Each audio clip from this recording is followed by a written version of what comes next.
This series is the story of the new amphibious Arctic vehicle project named Bernard.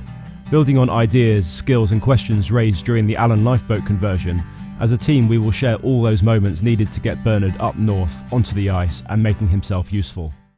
Dedicates of the channel will know that mere days ago I tried to use a gel coat spray gun to dose up my composite fabric with the correct resin quantity, and to do so quickly. It worked, save for a few drips, but given that the sprayer is designed for a quality finish and not speed, we, wrote it off as a bottleneck to my slick laminating system. But this is where you mighty stormtroopers of the online video platform world have shown true brilliance. This comment set me onto a short to medium length research vortex, and I entered the world of low precision undercoat and grease spraying guns, which also happened to be a tenth of the cost of even the basic resin dump guns. I'm baffled as to how they are so cheap, so naturally we must test. Here it is. Plenty on the market, near identical, but I chose this known budgetish brand. It works simply. There's the airline entering the grip via a standard fitting, a nozzle with a large opening suitable for viscous fluids, and a standpipe that's compatible with screw-on pots or cans of product. I attach it to my extension hose in the same way as the other gun. Apparently my compressor outputs 1 bar more than this device can handle, but the hose will more than provide the loss of pressure we need to avoid a medium-sized thermobaric explosion. I mix up 150 grams of epoxy resin, this time with plenty of pigment so we can see clearly where it's been applied and where it's not. I'm not spraying fiberglass this time, peel ply instead, but it should not make much difference. Remember, what we're after here is a quick, efficient, controllable method to apply half-kilo pots of epoxy resin to large sheets of carbon, dial-in, Vectran and so on. It needs to be faster than using rollers or brushes and avoiding oversaturating with resin. You're supposed to use the screw-on tins of ready-made substances to apply, but I had a thought. Surely it's merely a pickup pipe. What if I hold a pot of mixed resin in its place and start squirting away? A faceful? Zero flow? Well. No, it's a triumph. The contents are emptied in barely 30 seconds, and I could have gone faster still. This is vastly more rapid than the quote-unquote proper spray gun, and still very controllable. It's also not too hard to coordinate the pickup pipe with the pot manually. With a second pot ready to be handed to me by a kind compatriot, this could be wildly fast. Speaking of which, do you want to come to the yard, to the workshop and help out with some of the lamination work? And yes, I know I'm sat the other way round than I normally am. I don't really like it. I'll probably go back to the original way next time round. Anyway, yes, I'm calling out for those who may want to actually physically come and assist with the project. I mentioned this, I think, a few months ago, maybe it was late last year, and I've had some really kind people send me emails and DMs, and they're sort of in a list of helpful people who might want to get involved at some point if schedules align.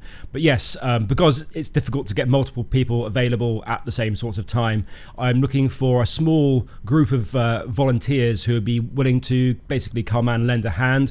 There's no level of experience necessary. Some people might be wetting out with resin, some people might be helping me drape fabrics, some helping me consolidate, someone may be operating a camera, and general moral support. It's probably a more the merrier situation. There'll be multiple sessions because we're doing at least 3 lamination sessions for one shell. So let me know. Send a message via my website. Probably the easiest if you go to my to the contact page on my website. Super easy to get in contact with me, or via social media. However you fancy doing it, it'll be much appreciated, and we'll see how that goes. It's definitely not a one-person job, and so I will need some assistance, and we'll hopefully find some time for some food and a beer, a celebration beer afterwards, providing the vacuum pulls tight and everything's worked out perfectly. Cool, right, I will let you get back to the rest of the episode, and as a bit of a sneaky peek about what's going on later on, why do I have 2 bars of cast polyurethane in front of me with bolts through them? What do you reckon I'm trying to do with different types of polyurethane resin? And they're quite different in colour and different in performance. What do you reckon that might be about? Cool, right, back to the video. I really don't like sitting this way round. This is obviously far too much coverage for thin peel ply, but I went over a number of times wanting to empty the pot. I was also encouraged at the limited degree of overspray wastage at the margins. There are only dregs of resin in the pot. I think this will be less wasteful than pots, rollers and brushes.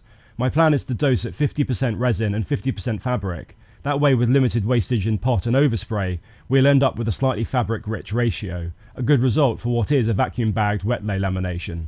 I must clean out the sprayer, of course. I could use acetone, but I'm worried it could eat into the internal seals, etc. inside the admittedly simple contraption. So I thought a mixture of the violence of the compressed airflow and isopropyl alcohol will suffice. Again, this is so simple. Just dip the pipe in the alcohol pot and squirt it through a few times. Then a few final squirts with the pipe in the air to ensure the system is clear and dry. Okay, that is a lot of resin applied very quickly.